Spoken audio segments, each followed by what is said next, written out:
Hello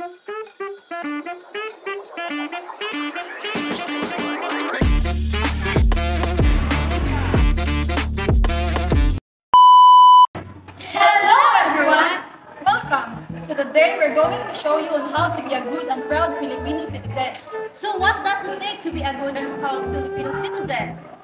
Ikaw, ano ba na ipakita nila? Oh, that's right! So, join us as we go with our vlog! So, aral na!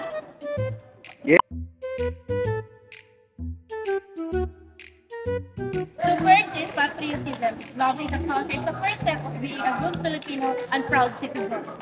Mga kababayan, ang pambansang awit ng Pilipinas.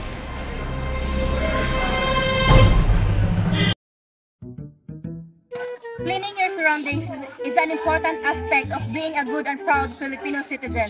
It reflects commitment to environmental stewardship, public health, and community well-being. Isa! Aman ka, isa! Nag-video-video ako eh! Isa, video-video! Buti na video-video! Magwalis-walis, isa, dalawa, tatlo. Magwalis-walis, isa, dalawa, tatlo. To be a good Filipino citizen, you have to... Oh, what do we have here? Nangaunsa mo, guys? Dapat magpasakot ka sa taga-China, kamatalaban nila! Taon sa gabi sa pagmanhi at taga-China, dili dyan ko mo surrender. Kay Pinoy ko, dili lagi. So defending our country and being proud of it, it is a sign of pure-blooded Filipino.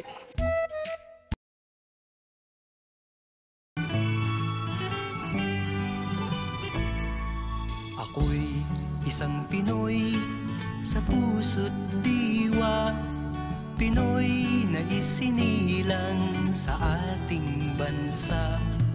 Ako'y hindi sanay sa wikang mga banya. Go missionary!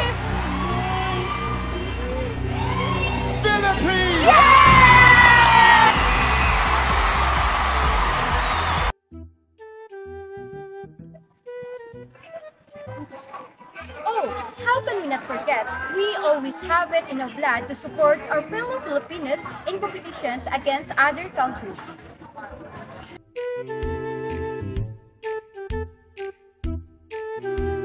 One of the valued cultures here in the Philippines is the respect for elders. Mano po, Nay. Asa man kagikan? Ilahang Ano mang tubag-tubag ko man ka? valued cultures here in the Philippines is the respect for elders. So, sa imo nakita, habang yung account sa lahat sa good Filipino citizen. Easy. Momsy.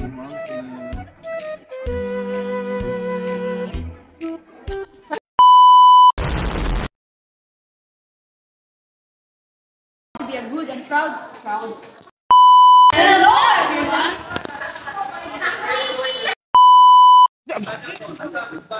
Okay. Dili lagi. So,